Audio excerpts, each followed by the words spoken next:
Hello, everyone. Superintendent Doherty coming to you again with episode 2 of the Soup of the Day podcast. I'm joined here with our Senior Director of Health and Revitalization, Tim Gross, and our District Secretary Treasurer, Jack Moon.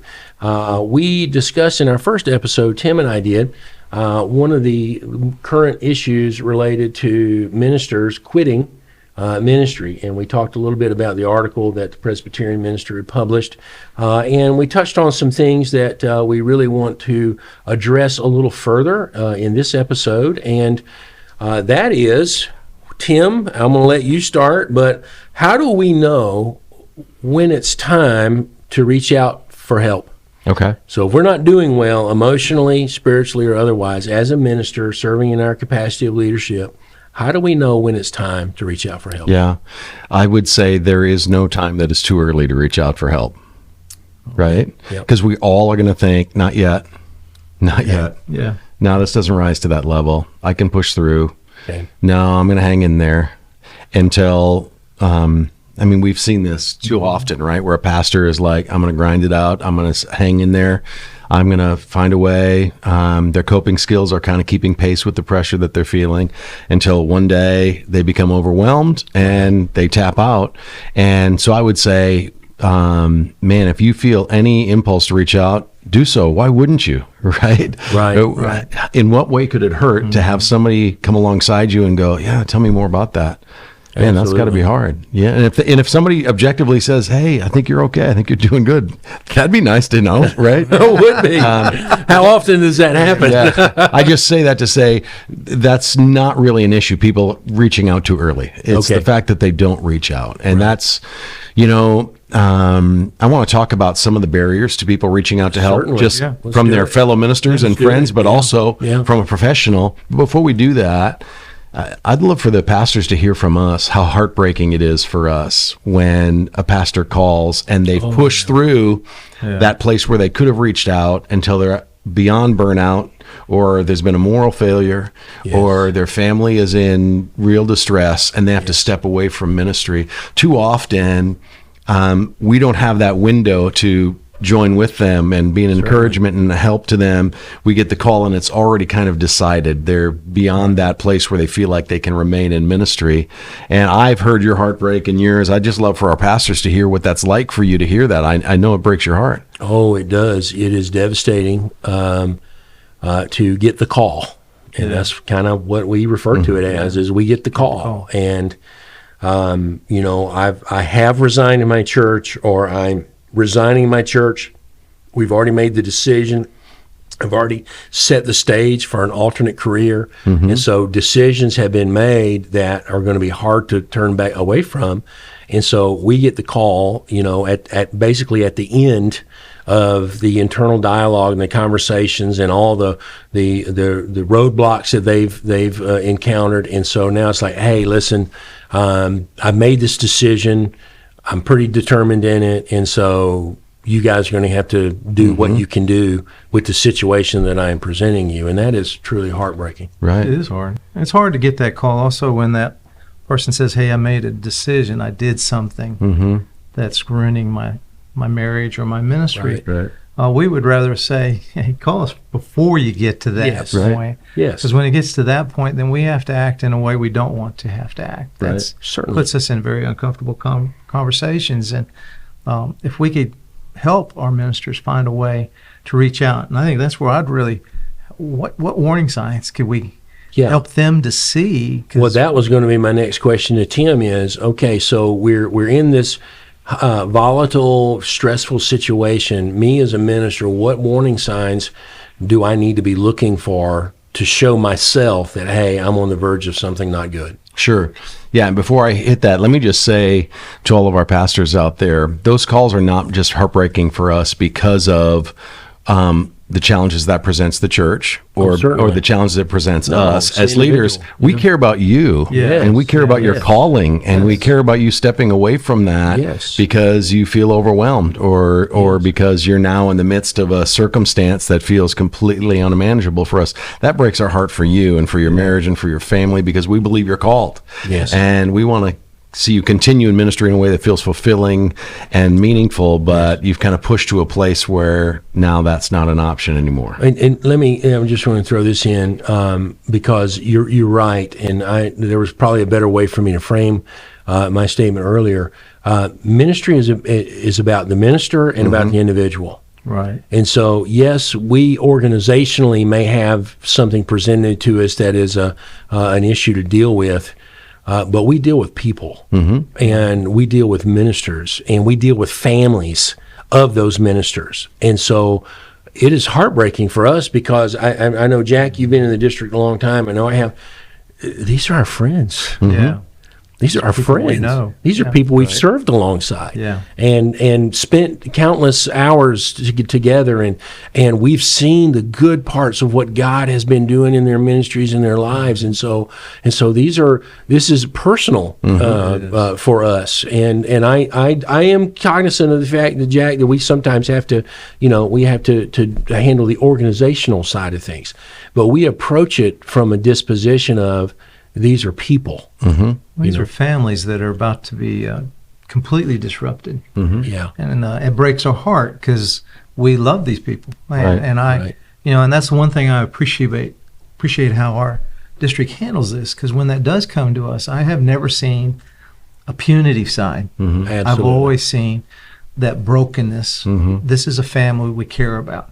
Yeah. And that's what we want to convey. If we could do something to get you stopped before you get there, Yep. then we would be so excited and Exactly. because those are very hard for us because we love you. Right. To the ministers, we love you, we care about Yeah, you. exactly. This is our family, and so I'm glad you brought that up, because it's not us trying to carry on institutional rules. Right. It's about us caring about the people and doing the right thing, but it's still people. Right. Yeah. Absolutely. Yeah.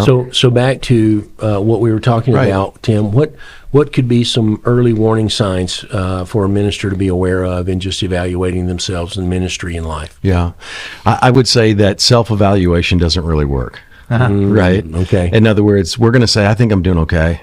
I think I'm managing all right, until the wheels come completely off. Wait, and you mean can't. we're not bulletproof? Oh, no. We're not 100% bulletproof? There's no chinks in my armor. What are you talking about? We're not bulletproof, and most of us are not very self-aware in terms of how we're doing, in terms of our emotional health and our Yes. relational health. Yes. So I would say we could talk about some of those measures, but the reality is we're probably going to misread those in our own life. We're going to think, it's not so bad with me. I think I'm doing okay. Certainly. As soon as I get through this Christmas season, as soon as I get past this staff transition, as soon as we're done with this building program, I'll be fine. I would say, rather than trying to self-evaluate, I'd say ask your spouse how you're doing. Yeah. That's good. Ask There you your go. kids. Have an honest and vulnerable conversation with your kids and say, I really want to know, how do you think mom's doing? If that's you, or how do you think dad's doing? Right. Right. How do you think I'm doing right now? I want to know, how's our relationship? How would you measure it? You don't need to spare my feelings. I'm not asking you to prop me up right now. I really want to know. It would help me if you'd be honest with me. Ask your spouse, ask your kids. And in addition to that, ask a trusted ministry friend, or even a professional. Go to them and say, hey, can I just tell you where I'm at? And you give me an objective kind of assessment of how I'm doing. Right. Got to be honest with that person the assessment's going to be accurate. But the reality is, often self-assessment doesn't work very well. We're kind of blind to a lot of Wow. what's going on for us, and we're blind to how long we've been running in the red line, and so we're so used to kind of coping and managing, and that we don't even realize it. But the people around us will go, dude, you passed the Yeah. you passed the line Past the way red line. back. You can't even see it now.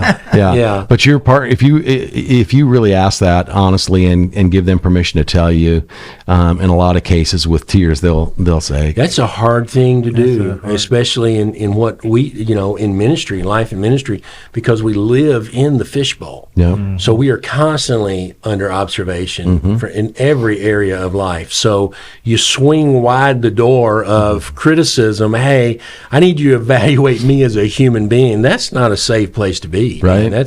That's scary. And especially if you haven't created an environment in your home where you can have those conversations, right? So that is a tough thing to do. Now, how does that really tough guy go about even teeing up a conversation like that? Right.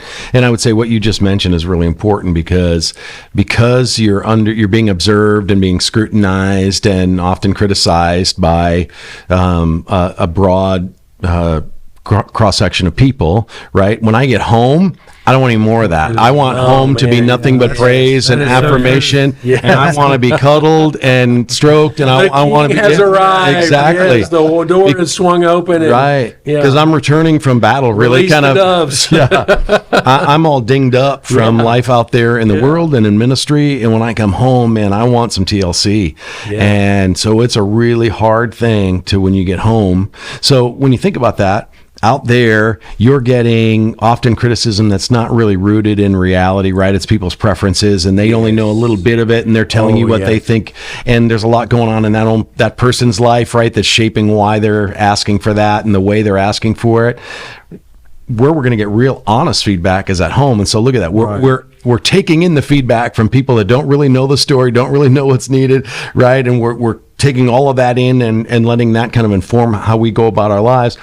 And the people who really can give us a really caring evaluation, really do care about us and care about our life and know us deeply, we keep them at arm's length, because it's like when I'm inside home, when I'm home, man, what I want is just some comfort. I just want the hugs, right? Yeah. Makes a lot of sense why that would be the case. Right. Yeah. How do we overcome that? Yeah. Yeah. Well, unfortunately, too often, people don't reach out until they hit a crisis point. Right.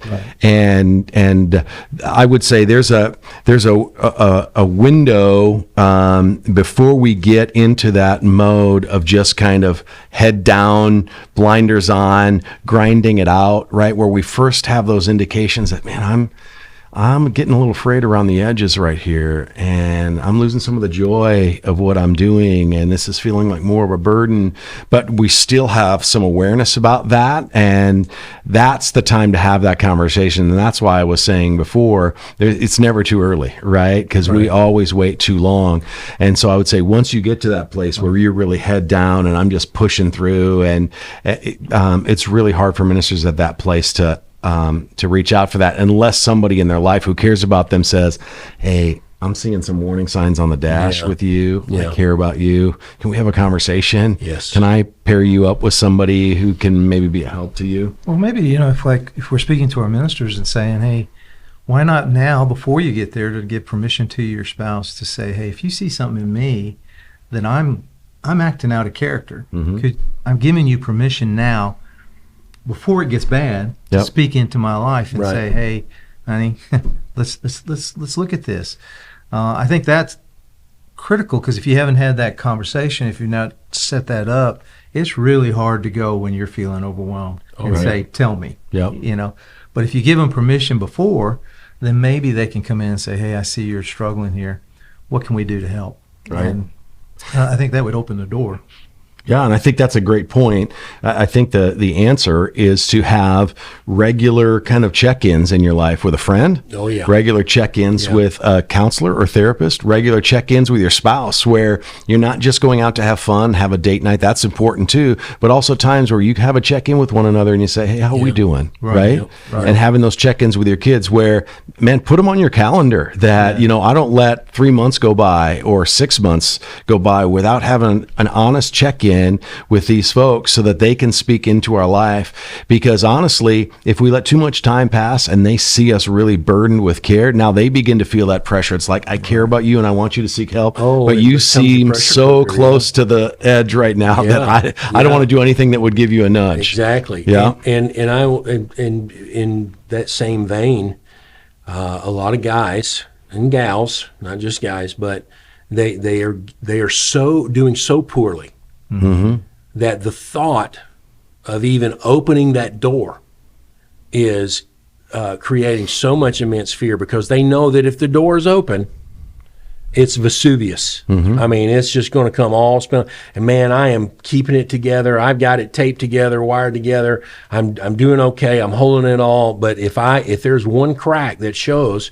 in that, then I know that it's just going to go everywhere. Right. How do you safeguard yourself against that, from reaching that breaking point where you tip to the point where I'm so bad off that if I try to get any help, it's going to be really destructive. Right. Yeah, that's a great question. And when we're talking about that in a therapeutic context with like a counselor or a therapist, that's a real issue that people have where it's like, I know things are bad, but I'm concerned that it's going to feel worse before it feels better. Yes. And the truth is, it is. It does. It does feel worse before it gets better, because you're going to have to face a lot of that stuff that's going on there. And a lot of people are so pushed so to the limit that they go, I don't think I have the capacity for it to feel any worse than this. And even if there's hope on the other side of that, I don't know if I have the capacity for that. And of course, the devil, who's an opportunist, right, and the enemy of our soul, he slips in and says, what if it feels worse and there's no hope on the other side of it? And it doesn't get better. It just gets worse. You're better off to just kind of keep managing. This isn't great, but it's better than it could be. So just kind of hang in there, I think. And then we kind of, well, maybe after this. And when that happens, and so those are the lies that keep us kind of pushing on. And we fool ourselves into thinking it is going to get better on its own. Yep. And so everything's going the same. We're doing the same thing. Nothing's changing. But in the back of our minds, there's some false hope that, oh yeah, there's a miracle around the corner. You know, God's going to come in and do a miracle, which we believe in that. But the unfortunate likelihood is that we have seen so many ministers, so many leaders not see that transpire in their lives, that they just continued on until they reach the point where they're done.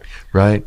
And that's, go ahead. Well, it just seems like, we often are looking for a miracle in the outward when we need the miracle in the inward. Come on. And so we're looking for God to fix something in our environment that we feel is creating our stress. Yes. But the real problem's in the inward, and that's where it's a struggle for us to actually identify the problem, what's going on. And so, like, oh God, if you just did this in my church, I would be okay. Yeah. I would be okay. If you would just send me a youth pastor or a children's pastor or a worship leader, then everything else is going to be fine if you would just fix this one area of my life. Yeah. But even if that happened, that's not going to fix the problem, because it's internal.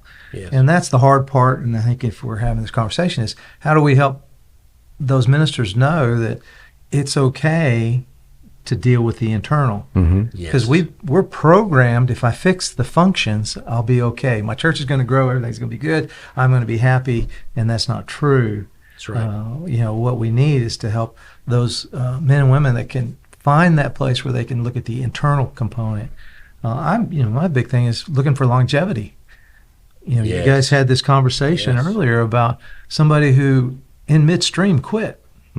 And if we don't deal with these issues, we're not going to be there for the long haul. Exactly. How do I minister for 40 years? Yeah, you become one of the statistics that Barna talks about. The guys walking away.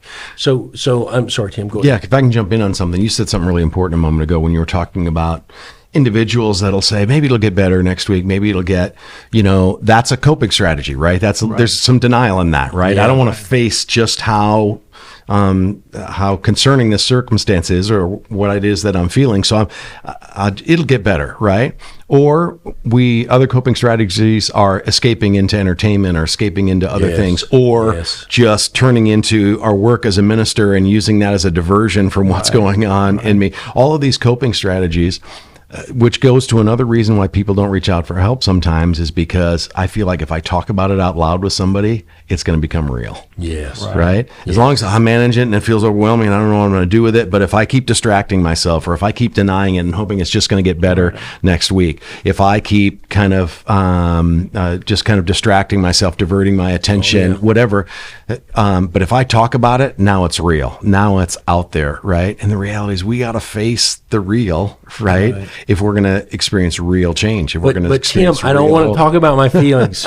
No, but here, listen, we've done this to ourselves, especially in the evangelical Pentecostal world, where we have set up that false expectation on the minister being this perfect shining example of perfected, humanity.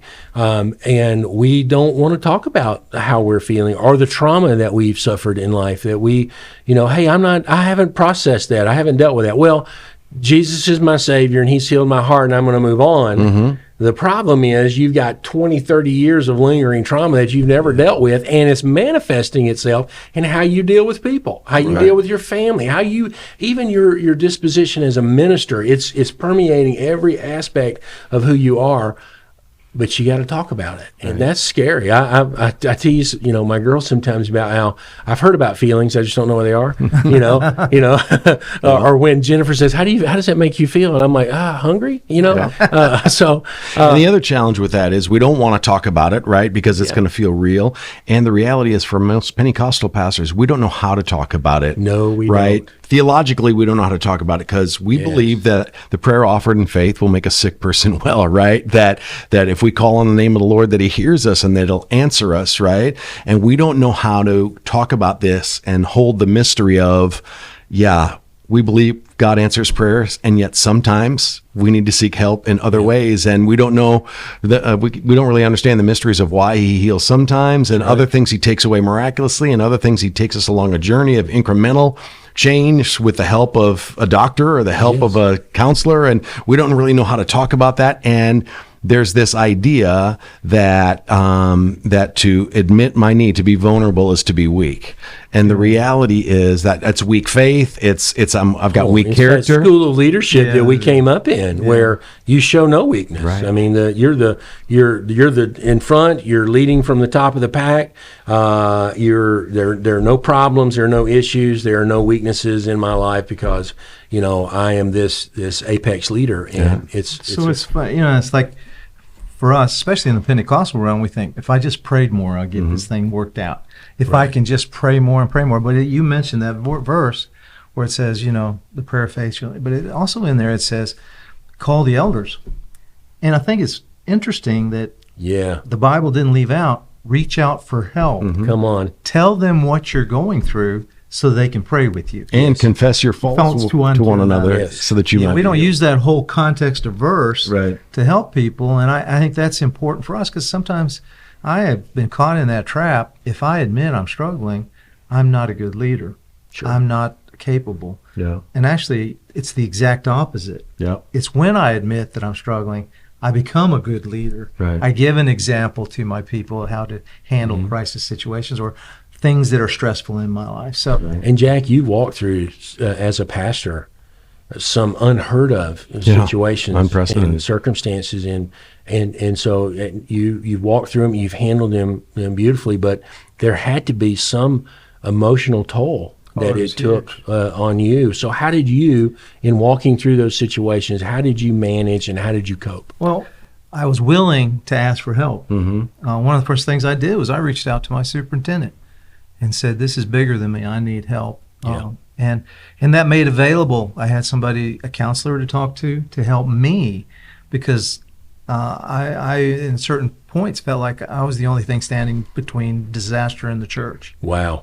And I remember one night praying, God, the only thing between the wolf and the sheep is me. Mm-hmm. And I remember hearing in my spirit God say to me, "But the only thing between you and the wolf is me."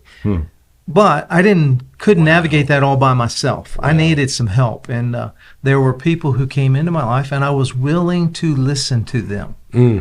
I was willing to say, "I can't do this by myself," and I'll forever be grateful to them. I have a continued ministry because they were willing to speak into my life, tell me hard things, hard things. And it helped me navigate an incredibly stressful situation, and if I hadn't have been willing to ask for or even to receive, that would have not happened. I am so grateful that I did have people, and if we don't have that, we need to reach out. That was so great. At the time, the superintendent was willing to put resources in my hands. There you go. In my hands that I could use, and I went away. I went outside of my community. I went to another town to see somebody, to talk to them, where I could be honest. I could just say what was in my heart. I was so grateful that somebody asked me to do that. They said, "Well, we're not going to come to you. We want you to come here and it completely removed me from where I was. And they were smart enough to say, let's get you outside of your environment, let you talk about this. And it literally was able to give me a lifeline in a difficult situation. Yeah, for sure. Yeah. So as we're talking about, I love the fact that you reached out, and so many people don't reach out though. And why is that, right? And so we've talked about one big barrier, and that is we've been lied to, right? That vulnerability is weakness, when in fact vulnerability is incredible strength, right? Absolutely. To be able to say, you know what, I don't have it all together. I don't have all the answers. I'm going through something that feels overwhelming to me. That takes incredible strength to do that. And anytime somebody's vulnerable with me in that way, I don't roll my eyes. I go, wow, this is a person of strength. Tim, so can I play the devil's advocate for a minute? Sure. But you as the leader, I mean, you got to have all the answers, right? Right. Don't you have to have all the answers? Yeah, that's the lie. You're the guy that, I mean, you're supposed to know this thing. And so you're right. That is the lie. And that goes back to those unrealistic expectations that others put on us, but then we also put on ourselves. Right. That I've got to have the answer to absolutely everything, or I am not the accomplished leader that people think I am, or that I have convinced myself of. Right. Yeah. And why has the enemy been so active around propagating that lie among ministers? Because of the breakthrough that's on the other side of that lie, right? Exactly. Right. If we as the leader are able to say to those in our care, those that we're called to shepherd, if we're able to say, you know what, I'm struggling, imagine what that does for them. They're like, you're struggling? Oh, then I can struggle. Yes. Right. Oh, you're having a hard time? Oh, then you can be real? Oh, then I can be real. And the breakthrough that comes in a congregation or in a leadership team or on a board, in any context, when the leader is able to be vulnerable and authentic in that way, how that frees other people up to be real about what they're going through, it's amazing. It's amazing. So what you're saying is that we're not perfect. And just for those of you that are watching, I want you to know these two friends that I serve alongside are wonderful, incredible men of God, but we're not perfect. We're human. That's right. We don't have coffee in the break room with angels, Right. At the district office. I mean, we are as human and fallible as anyone. And again, having to unlearn some of my poor leadership habits from that school leadership came from, with that very hard-charging, top-down, autocratic leadership style in the early my early days of ministry. But in that season of leadership in the Assemblies of God, that it was dysfunctional. Right. It wasn't healthy. Now it got a lot accomplished, but it also opened the door for a tidal wave of moral failures. Right. Because we had put this person up on a pedestal, and we had, in some ways, actually helped convince them of their infallibility, Right. and reinforce that idea. And you can't do that. I mean, we are people, we're human, and we do have struggles, and we do have weaknesses, and we do have situations that we need help with. And so I've gone to counseling. Listen, I've started counseling years ago. Me too. Yeah. Yeah, and I know that there's a school of criticism out there on professional counseling, and that sometimes it leads into secular things. And I would say be very deliberate in the counselor that you choose, okay? Because you can find the wrong one. But that's not that. It just because one bad situation transpired, that doesn't eliminate all the other wonderful opportunities out there for people to take advantage of. And so I go to so that I can be transparent and talk and deal with lifelong trauma that was for years unresolved. And I have maybe one of the other podcasts I'll tell you a story about that. But just grateful that I did have people in my life, and that goes back to surrounding yourself with people. I had a wonderful Christian family in the church that I was serving, and the mom of that family had come to me. She had done counseling and all this thing. She said, "Listen, I want to offer this. I'll pay if you'll go, Right. And because I see things in you." Just knowing what little bit about your background, upbringing that I know, we just want to help. And that was sort of the nudge, to go. It's like, okay, somebody really cares. And I think that is one of the most important things, if you have a takeaway from this entire podcast, is that there are people who care. Right. Can I speak to that for a second? Please. I want you to notice what a joy it was for that person to help you in that way. Oh, Right. And I want us to just think about the last time somebody asked us for support. Yes. We're glad to help. Absolutely. We find joy in supporting others and encouraging them. And yet somehow we think if I ask somebody for help, it'll be a burden for them. It's a joy for me to help others, but it'll be a burden for them to help me. And that's either a lie or a misconception, depending on your theology, right? Or maybe a little bit of both, right? But the reality is the same joy that I experience in helping others, I have to believe that they're going to find some joy in being able to help me. I'm not going to be a burden to them. They're going to be glad I opened up and are going to be willing to help and find real meaning in coming alongside me and supporting me. Yeah. And can I just say one thing? Because you were talking about how we struggle with the lie, that if we show weakness, that this is going to be a problem for us. One of the challenges I realized, if I want to be a great leader, I've got to do great things. And the great thing I need to do is to pattern for my people what to do. Yeah, that's so good. Oh, wow. Yeah. So if I get in that situation, I know they need to see me doing what I know is best for them. Right. Yes. So I turn the lie back on itself. Right. So that it becomes, I'm not doing this from I'm doing this from leadership. Right. Wow. I'm doing this to help my people. Right. If they can see me doing it, then maybe they can do that. Right. And so it's kind of a turn the lie back on itself. Right. What you're really saying, Jack, is physician, heal thyself. Pastor, give yourself the same advice you'd give your church member. You tell them, reach out. Seek somebody's help. Let me help you is what you would tell them. And we quote tell scripture. The same thing. We quote scripture to them. Two are better than one. Come along. Cord of three strands. Yeah. So we do that, but man, we struggle with it on our side as well. And I know we're coming to the end of this episode, but I want to encourage, and I want you guys to speak to this too as well. But the pastor that's watching, you're not alone. You have people who care. We don't want you to be a statistic. And so we have resources at our disposal to assist you. I mean, we have counseling connections and funding and all those things. We have other resources that are available to you, and we want to make those readily available.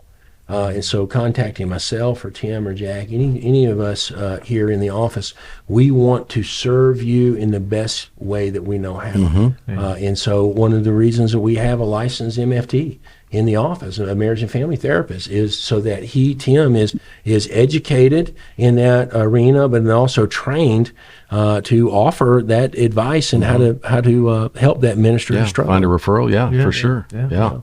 100%. Jack, how better of a leader were you in navigating those very difficult seasons by having reached out for help? Well, I wouldn't have made it if I hadn't reached out for help. Wow. I had 17 years of pastoring the same church after the event. I wouldn't have had that. Wow. If I hadn't reached out for help. Wow. I would have crashed and burned. I would have been another one of the statistics. But because I was willing to ask for help, because I was willing to talk to somebody, I was able to stay. I was able to continue on to do ministry for another 17 years in that church. So I can just say this to that minister. Reaching out for help can save you from an early demise in your ministry. Right. You can have some longevity if you're willing to just ask. We'll help you. Yeah. So, Tim, if we've got someone who's watching that wants to reach out, what is the best way for them to do so? Yeah. We'll put up contact information on the screen. We want to thank our producer here, podcast producer, Philip Stanley, and he'll put that up on the screen for you. We hope that you'll reach out to us. We're doing everything we can to remove as many barriers as possible to you getting the help that you need, right? Yeah. But we want to be real about the barrier that we can't remove because it's not in our power to remove, and that is you taking the step to reach out. We can't do that for you. That you need to do. Once you reach out financially in terms of making referrals, helping in whatever ways we can, sabbatical assistance, there's all kinds of ways we want to come alongside and help. We need you to take that big, important step of reaching out. Amen. All right. Know that we're praying for you. We love you. And we'll see you on the next episode soon.